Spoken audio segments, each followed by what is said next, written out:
మీకు ongoing issues మీకు తెలిసిందే. నేను చాలా రోజులుగా కొట్టుకున్నా నా పనులు చేసుకుంటున్నాను, నా సినిమా పనుల మీద, మా ప్రమోషన్స్ కానీ, మా ఏపీలో కూడా వివిధ పనులు చేస్తున్నాను నేను, నా వైఫ్.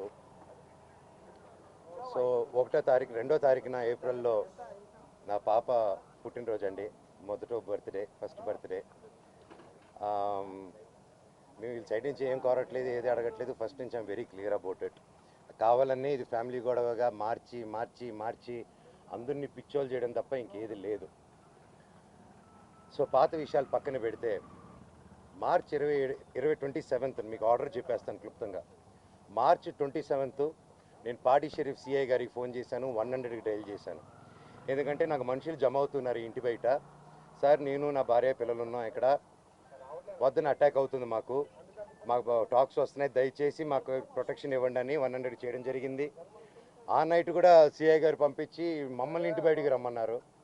నేను మేమెందుకు సార్ ఇంటి బయటికి రావాలని క్వశ్చన్ చేసి మీరు రాలేదు. ఆ నెక్స్ట్ రోజు మార్నింగ్ కూడా పోలీసులు ఉన్నారు, నేను షూటింగ్ వెళ్ళడం జరిగింది, నేను ఇక్కడ ఉండడం జరిగింది. ఏప్రిల్ 1న నేను ఇక్కడ ఏప్రిల్ 2కి మేము బర్త్డే చేసుకుందామని మేము మా వరకే చేసుకుందాము, ఈ దీంట్లో ఈ గోల్లో అందరినీ పిలుచుకొని ఇది ఒక్కర్లేదు, ప్రశాంతంగా పాపతో టైం స్పెండ్ చేసుకుందాం అన్న బావతో చేసుకుందాం అనే ఉద్దేశంతో ఎవరిని పిలుచుకోకుండా మేము చేసుకుందాం అన్న టైంలో 1వ తారీఖు పొద్దున 1వ తారీఖు ఆ ముందు రోజు రాత్రి మేము వెళ్ళి సరే ఓకే ఇక్కడ వద్దు జైపూర్కి వెళ్ళిపోదాం, ఇవన్నీ ఎందుకు హెడ్ఏక్, మేము 4 టికెట్లు బుక్ చేసుకొని వెళ్దాం అనుకునే టైంలో మా అందరికి ఇన్ఫామ్ చేసి వెళ్తున్నామని.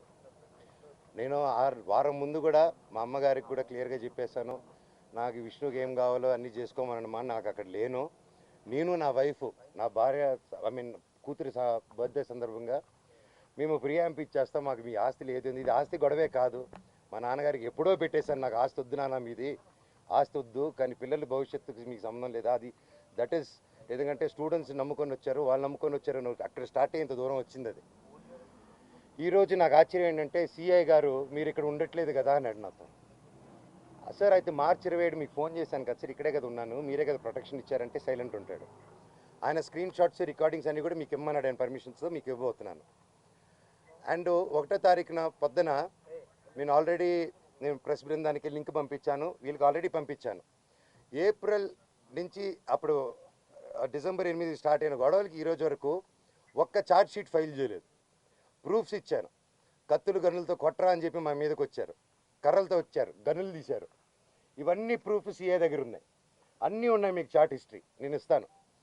అయినా కూడా ఈరోజు పడలేదు. ఓకే సార్, సార్ కనీసం నా ఇంటికి దౌర్జన్యంగా వచ్చారు. ఆ రోజు పొద్దున్న నేను ఉంటే నా పెట్స్ ఉన్నాయండి లోపల, 3 పెట్స్ ఉన్నాయి, నా రూము అన్నీ నా చిన్నప్పటి నుంచి వస్తువులు, నా పిల్లల వస్తువులు, నా భార్య వస్తువులు. అంటే ఒక మగాడు నేను ఊరిలో ఉన్నప్పుడు లేని ధైర్యం, నేను ఊరు దాటిన వెంటనే జైపూర్కి పాపనెత్తుకొని వీడు పాప బర్త్డే బిజీలో ఉంటాడు, ఈ టైంలో కొట్టొచ్చని కేవలం విష్ణు ప్లాన్ వేసుకొని తెల్లారుజామున ఏప్రిల్ 1 5:40కి ఇదే రోడ్లో ఉన్న కెమెరా సీసీటీవీ, మా ఇంట్లోనే సీసీటీవీలు, వాళ్ళు ఫేమస్ కదా, పోయినసారి గొడవ అయినప్పుడు వాళ్ళు నా మీద కంప్లైంట్ వేసి వాళ్ళే సీసీటీవీ దాచిపెట్టారు. ఇప్పుడు కూడా మీరు వెళ్ళి అడగండి సీసీటీవీ వాళ్ళు ఎంటర్ అయింది ఎవరు, వాళ్ళు ఇస్తే సగం గుండు కొట్టుకుని తిరుగుతాను నేను వీధంతా, వాళ్ళకి సమస్య లేదు ఎవరు మీకు, ఎందుకంటే వాళ్ళు చేసింది దొంగ పని. నంబర్ 1, కమిషనర్ గారు బైండ్ ఓవర్ని క్రాస్ చేశారు, మల్టిపుల్ టైమ్స్ క్రాస్ చేశారు.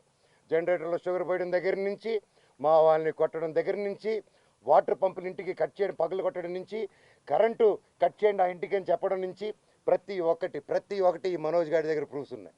వాళ్ళ దగ్గర ఒక్క ప్రూఫ్ మనోజ్ మీద తప్పని చెప్పమనండి, నేను సాక్షాత్ అందరి కాళ్ళ మీద పడి నేను సారీ అడుగుతాను. ఒక్క ప్రూఫ్ పోనీ నేను ఆస్తి అడిగినట్టే ఒక్క ప్రూఫ్ చూపిమనండి.